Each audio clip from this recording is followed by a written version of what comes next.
నమస్తే. ఈరోజు ముగ్గురు ప్రముఖ వ్యక్తుల గురించి మీతో కొన్ని విషయాలు షేర్ చేసుకుందాం అనుకుంటున్నాను. దానిలో మొదటి ప్రముఖ వ్యక్తి ఈ రాష్ట్ర ముఖ్యమంత్రి నారా చంద్రబాబు నాయుడు గారు. సుదీర్ఘ రాజకీయ జీవితం కలిగినటువంటి వ్యక్తి.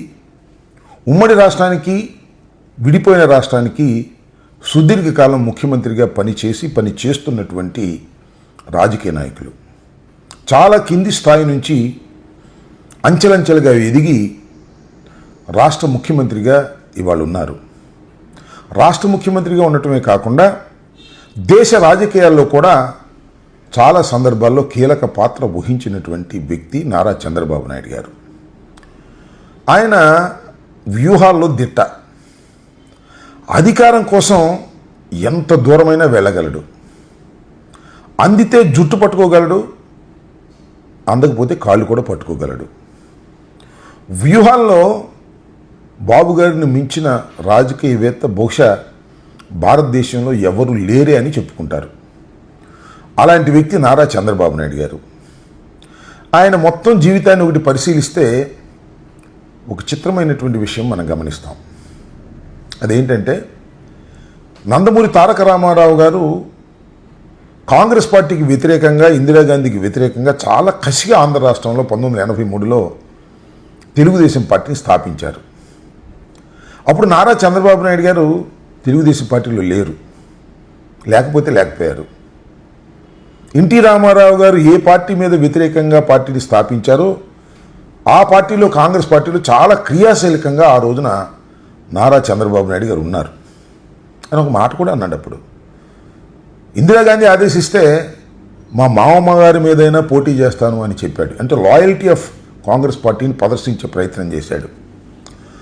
అలాంటి నారా చంద్రబాబు నాయుడు గారు ఎప్పుడైతే తెలుగుదేశం అధికారంలోకి వచ్చి సెటిల్ అయిందో, కాంగ్రెస్ నుంచి తెలుగుదేశంలోకి వచ్చారు, పార్టీ మారారు. సరే, పార్టీ మారటం అనేది భారత రాజకీయాల్లోనూ దేశ రాజకీయాల్లోనూ పెద్ద చిత్రమైన విషయం ఏం కాదు.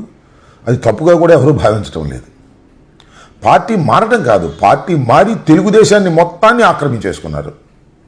ఇవాళ ఎన్టీ రామారావు గారితో కలిసి పార్టీ స్థాపించినప్పుడు ఉన్నవాళ్ళు చాలామంది స్వర్గస్థులయ్యారు.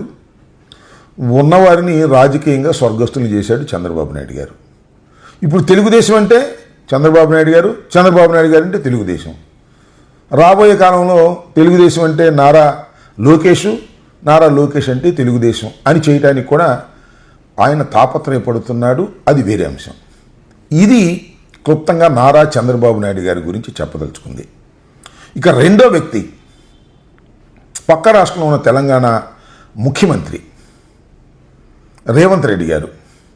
ఈయన కూడా చాలా చిత్రం. ఆయన తెలుగుదేశంలో ఉన్నారు. చంద్రబాబు నాయుడు గారు పర్మిషన్ తీసుకుని తెలుగుదేశం నుంచి కాంగ్రెస్లోకి వెళ్ళి ఆ కాంగ్రెస్ మొత్తాన్ని ఆక్రమించుకున్నారు. ఆయన కూడా వ్యూహాల్లో దిట్ట. అడ్డదారుల్లో గురువును మించిన శిష్యుడు. ఎందుకంటున్నానంటే, నారా చంద్రబాబు నాయుడు గారి శిష్యుడే రేవంత్ రెడ్డి గారు కూడా.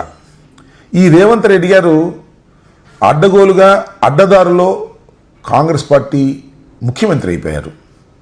అదృష్టవంతుడు. ఇక్కడ నేను చెప్పదలుచుకుంది ఏంటంటే, నారా చంద్రబాబు నాయుడు గారు కాంగ్రెస్ నుంచి తెలుగుదేశంలోకి వచ్చి తెలుగుదేశాన్ని ఆక్రమించుకున్నారు. తెలుగుదేశం నుంచి రేవంత్ రెడ్డి గారు కాంగ్రెస్లోకి వచ్చి కాంగ్రెస్ మొత్తాన్ని ఆక్రమించుకున్నారు. ఇవాళ కాంగ్రెస్ అంటే రేవంత్ రెడ్డి, రేవంత్ రెడ్డి అంటే కాంగ్రెస్. తెలంగాణలో కాంగ్రెస్ పార్టీలో కష్టపడినవారు, కాంగ్రెస్ పార్టీలో ఎన్ఎస్యూ ప్రెసిడెంట్లుగా, యూత్ కాంగ్రెస్ ప్రెసిడెంట్లుగా, యూత్ కాంగ్రెస్లోనూ ఎన్ఎస్యూలోనూ పనిచేసినటువంటి చాలామంది వాళ్ళు వెనకబడిపోయారు. రేవంత్ రెడ్డి గారి వెంటే తిరగాల్సినటువంటి పరిస్థితి ఏర్పడుతుంది. తెలంగాణలో ఒక తిరుగులేని కాంగ్రెస్ నాయకుడిగా ఇవాళ రేవంత్ రెడ్డి గారు ప్రభావం చూపుతున్నారు. ఆయనే ఏమంటే అదిలాగా ఇవాళ అక్కడ కాంగ్రెస్ పార్టీలో ఉన్నది.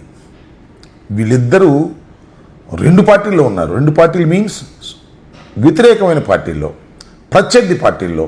ఇది మనం ఇక్కడ గుర్తుపెట్టుకోవాలి. అయినా వారిద్దరి మధ్యన బంధం మాత్రం బలంగానే ఉంటుంది.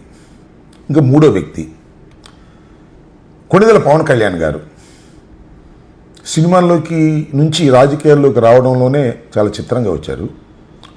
అన్నగారితో పాటు వచ్చి అన్నగారు ఫెయిల్ అయిపోయిన తర్వాత ఆయన సొంతంగా పార్టీ పెట్టారు. సొంతంగా పార్టీ పెట్టినప్పుడు లెఫ్ట్ భావాలను చాలా ప్రదర్శించారు. చెగువీరా నాకు ఆదర్శం అన్నాడు, పోరాటం నా ధ్యేయం అన్నాడు, అవసరమైతే పేద ప్రజల కోసం ప్రాణాలు ఇచ్చేస్తానన్నాడు, అధికారం నాకు ముఖ్యం కాదు అన్నాడు.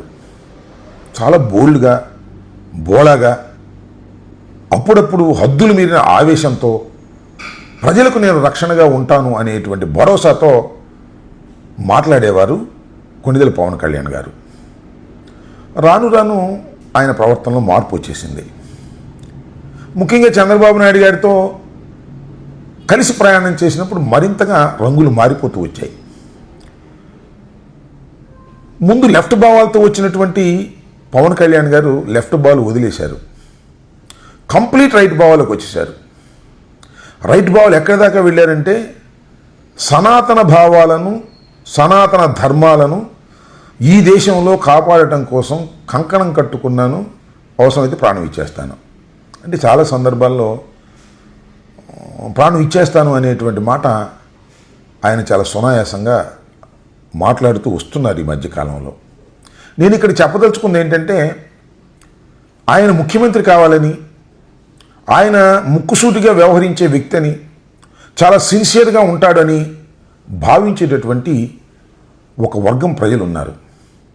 ఆయన ముఖ్యమంత్రి అవ్వాలి అని ఇప్పటికీ ఘోషిస్తున్నారు. ఎక్కడికైనా వెళ్ళినప్పుడు సీఎం సీఎం అని అరుస్తూ ఉన్నారు.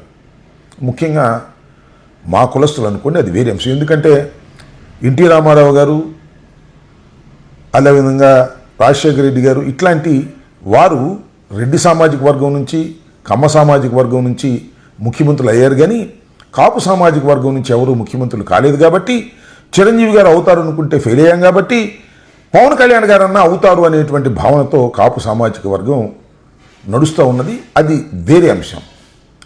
రాను రాను నేను చెప్పదలుచుకున్నది ఏంటంటే తన ప్రవర్తన, తన రంగు మారిపోతూ చంద్రబాబు నాయుడు గారిలాగా అందితే జుట్టు, అందకపోతే కాళ్ళు పట్టుకునే దశకు మన పవన్ కళ్యాణ్ గారు కూడా రంగు మారిపోతూ దిగజారిపోతున్నారనేది నేను ఇక్కడ స్పష్టంగా చెప్పాలనుకుంటున్నటువంటి అంశం. ఈ ముగ్గురు నాయకులు ప్రముఖ నాయకులు. ఈ ముగ్గురు మధ్యన చాలా మిత్రత్వం ఉంది. అది ఇక్కడ నేను చెప్పాల్సినటువంటి అంశం. ఒక దృఢమైనటువంటి బంధం ఉంది. అదేదో సిమెంట్ కంపెనీ గురించి చెప్తూ దృఢమైనది మా బంధం అని అంటారే, ఆ రకంగా వీరు దృఢమైన బంధం ఉంది. ఉంటే తప్పే ఉంది అనుకోవచ్చు, పక్కపక్క రాష్ట్రాలే కదా, ఉంటే తప్పే ఉంది, దృఢంగా ఉండాల్సిందే కదా అని. అలా కాదు. రెండు పార్టీలుగా ఉన్నారు. కాంగ్రెస్ పార్టీకి, భారతీయ జనతా పార్టీకి పడదు. భారతీయ జనతా పార్టీలో ఇవాళ చంద్రబాబు నాయుడు గారు, పవన్ కళ్యాణ్ గారు ఉన్నారు. పూర్తిగా ప్రత్యర్థి రాజకీయ పార్టీ అయినటువంటి కాంగ్రెస్ పార్టీలో రేవంత్ రెడ్డి గారు ఉన్నారు. కానీ వీరి మధ్యన మాత్రం సంబంధ బాంధవ్యాలు వాటన్నిటికన్నా మించి చాలా దృఢంగా ఉన్నాయి. ఒకరినొకరు పొగుడుకునే కార్యక్రమాలు చేస్తున్నారు. మొన్న ఈ మధ్యనే రేవంత్ రెడ్డి గారి గురించి పవన్ కళ్యాణ్ గారు చాలా గొప్పగా చెప్పేటటువంటి ప్రయత్నం చేశారు. అది పుష్ప సినిమా అంశం వచ్చినప్పుడు. దిల్ రాజు గారు వచ్చేదాకా పుష్ప అంశాన్ని గురించి మాట్లాడలేదు పవన్ కళ్యాణ్ గారు. ఎప్పుడైతే దిల్ రాజు గారు వచ్చి రేవంత్ రెడ్డి గారి దగ్గర నుంచి ఒక సందేశాన్ని తీసుకొచ్చారో, ఆ సందేశం వచ్చిన తర్వాత రేవంత్ రెడ్డి గారి గురించి గొప్పగాను, పుష్ప తప్పు చేశాడనే భావంతోనూ మాట్లాడి తన నిజస్వరూపాన్ని బయట పెట్టుకున్నాడు.